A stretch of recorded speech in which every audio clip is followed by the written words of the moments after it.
To all my ladies out there, do you enjoy half-naked men? Do you take pleasure in the male physique? Do you enjoy men's privates being thrust in your face? If so, this show may be for you. My name is Brandon Keith Avery, and this is just my opinion.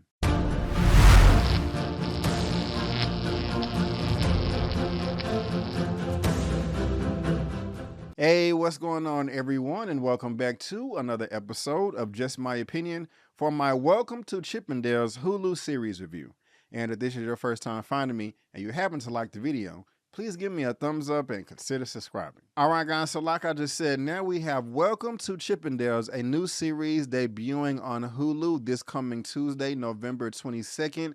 And a lot of you have probably heard about Chippendales, and a lot of you probably have not. If you haven't, Chippendales is a touring dance troupe best known for its male striptease performance and for its dancers' distinctive upper body costumes of a bow tie, collar, and shirt cuffs worn on otherwise bare torso. Established in 1979, Chippendales was the first all-male stripping troupe to make a business performing for mostly female audiences. Though the quality of its staging and choreography, Chippendales also helped legitimize stripping as a form of popular entertainment. Now, me, myself, I've never gone to a Chippendales performance, and I probably never will. But if you have and you know all about it, please let me know about your experience in the comment section because I am dying to know. But guys, why am I covering Chippendales out of all the shows and movies that are streaming and playing in theaters right now? I was just at this desk that you see me at right now a couple of weeks ago, wrapping up on other shows, and I said, okay, Brandon,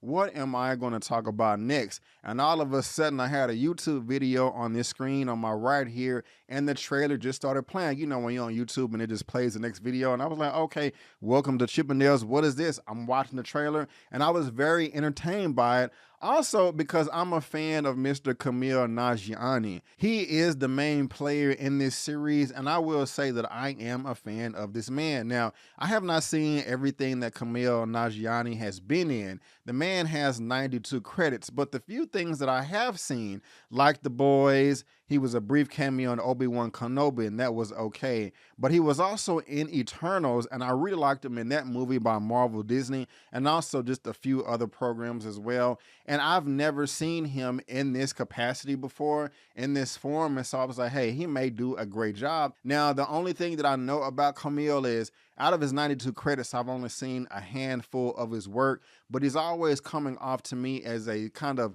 silly, goofy, funny character.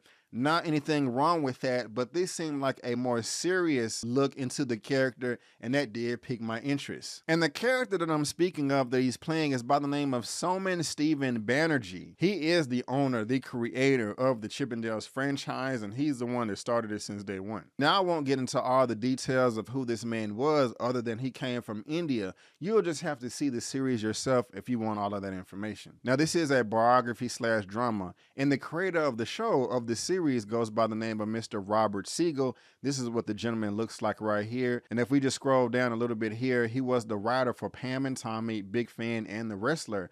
So if you're a fan of those titles, also let me know what you think about his work down in the comment section below. Also, I want to let you know that this series is based off of the book Deadly Dance, The Chippendale Murders.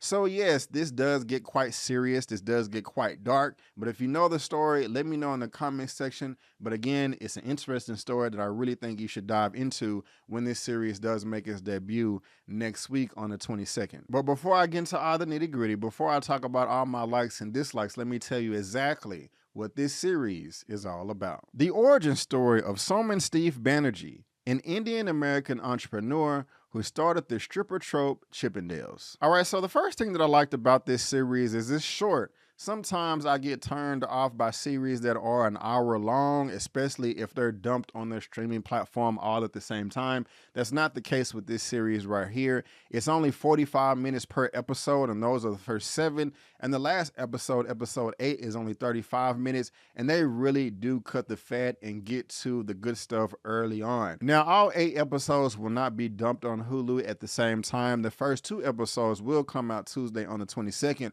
but after that, they will will be released one episode per week each Tuesday, and that will warrant a greater conversation online, in my opinion. Another thing that I like about this series is it's being described as a biography / drama, but you might as well go ahead and throw comedy in there because I was laughing a number of times. I think this was done completely by accident, but over and over, especially in the first 3 episodes, I was laughing out loud at a number of random things just based off the characters reacting and bouncing off of each other. I don't know why, but I found a lot of it to be very, very entertaining and hilarious, especially during all the montages. And yes, I love a montage. When you have a story, when you have a series, especially when you're telling the story of the rise and fall of that business, that corporation, group, or whatever, a montage thrown in here and there will always save the day. They do that multiple times through sex, through drugs, through dancing choreography, and again, it is all very, very entertaining. The performances were also a standout as well, mostly due to Kumail Nanjiani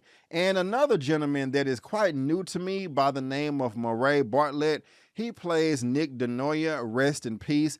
I don't think I've seen him in much before, but he is on my radar now, and I did like everything that he put out on screen. Also, I gotta give it to Kumail Nanjiani. Early in this video, I spoke on how I am a fan of Kumail Nanjiani, and I'm used to seeing him in more of a comedic or goofy role, but not this right now. There are moments in this series that he does make me laugh and slap my head like, oh my gosh, what's going on? But especially towards the end, he does bring out those acting chops that makes me respect him as an actor that much more. I won't say that it's the best that I've seen of the year because I don't feel comfortable saying that because there's so much movies and television that I have missed, and so I don't really have it that much to compare to. However, it is quite good. It is a standout, and he will be known even more than he is now in Hollywood because of this performance. I just think he did a great job, and he's a well-rounded actor. There's also a lot of drugs, there's a lot of sex, and the sex is a mixture between hetero sex and gay sex, and so just want to let you know that. Of course, that's not a big deal for some people, but in my comment section, people were like, hey, I want a warning, so there is your warning. I mean, but it's a decent mixture, and neither one oversaturates the other. However, there is no nudity in this whole entire show. I want to let you know that there are no images of breasts, there's no images of any private parts for male or female. After that, the closest thing you get to nudity is there's a few shots of a man's behind in a thong, but it's not like covering the whole ratio of the screen. I mean, it's just there briefly, but that's the closest thing to nudity. But one of the things I love the most is it shows how horny women really are. Now, of course, I want to say, of course, we all know this. A lot of people do, well, of course, women know, but a lot of males do know this, but a lot of males don't know this, that, hey, women get horny. They want to smash and get it in just as much as males, and a lot of times more. They're just more in the closet with them. If you don't believe me, well, I won't go there, but it's true. And this show does put this on the forefront. They don't care. These women are trying to smash. These women are horny. They are trying to get it in. They sucking and effing and all that, and it is on full display. And it's funny. It's just all out in the open. And it's just also funny that some of the men in the show don't realize this, and they have to be schooled by other women, and that is very entertaining as well, just hearing another woman say, women get horny too. You know, there's one character in the film like, oh my God, I'm about to go get some dick, stat. And I'm just like, she just like, I'm horny as hell, you know, so that's funny right there, and I'm pretty sure it's going to open up the eyes for a lot of people that may not know this if any other entertainment out there, movies or television, hasn't done so already. But what's most interesting is just the business sense of Stephen Banerjee. He is an immigrant from India coming over and now is American, and he is trying to pave his way in this capitalistic system. And he's doing a great job at one point, but at another time, he's just like, oh my gosh, what is wrong with this man? This is a true rise and fall of a business or a corporation. And man, it just really breaks my heart that it did not reach its full potential per se because of stupid, petty ego and insecurities. I mean, wow, if you do not love yourself, it will kill you. It will be your downfall. It will be your detriment. And like I said, this is based off of a book, the Chippendale Murders. So it does get quite serious. But man, just like reach your full potential, and you could have done that just with more communication, putting your pride aside, putting your ego aside, and just being a good human being. And some people cannot crawl over that hurdle, and it hurts them in the long run. And we get to see all of that on the forefront in this show. And again, I'm gonna say it, it's very, very entertaining. I mean, Stephen Banerjee, with his business sense, sometimes he is a genius, and sometimes he can be so impulsive and be an idiot. And you're like, what are you doing? Why are you volunteering walking on the highway with oncoming traffic with a blindfold on? It just doesn't make any sense. Of course, he did not do that. That's a little bit hyperbole, but hopefully you do get my point. Now, that's going to sum up everything that I did like about the series, the show. Now, let me transition to some things that really didn't work for me. And earlier I said I liked the show because it's short, but at the same time, that's kind of like a downfall. I wanted it to be longer. There were so many aspects of these characters and stories that I wanted to know more of. And I just don't feel like I got the whole story, the whole scenario. I mean, they really do cut the fat. This is one of the first times where I'm like, man, I wish each episode was an hour long because I just want to know more. And early on in the episode, like at least the first two, I was saying to myself, okay, we have Kumail Nanjiani. He's a brown man in the suit playing a character by so many Stephen Banerjee, but we don't know who he is. I just know him as a brown man in a suit. What's going on? Initially, I was turned off because it took too long to get into his backstory, but in the middle of the series, it did pick up and we did kind of see where he was coming from. So if you can just be a bit patient, that'll be fine. But initially, I was turned off, and that's not necessarily a bad thing. I was just kind of wondering when we was going to get the package, and it was delivered just a little bit later than I expected. But that's all that I didn't really care for in the series. Everything else was great. And there's also two performances that I want to speak of as well. By the name of Robin De Jesus, he plays somebody by the name of Ray Colin. We also have Quentin Player, who is one of the male dancers. He plays somebody named Otis. He's pretty entertaining, and I like this character as well. I mean, he's like the only brother in this whole series, and so of course I'm going to relate to him in some way. But that's just another thing. You get a mixture of all different types of people. You get white people, brown people, and black people all trying to navigate this space together. And so there is somebody on screen that may look like everybody, and that does matter. It does matter. If you don't think so, it does matter. As far as wanting to get more viewership, people tuning in, people will tune into a program or a movie more if there's characters on screen that look like them. And in this show, you have people that look like everybody. Like I said, the show does get dark at times, and the score, the soundtrack really does help bring that out. And there are a couple of characters in this series that just have blind loyalty to strangers, and it's really weird. I kind of want to know the origin of that.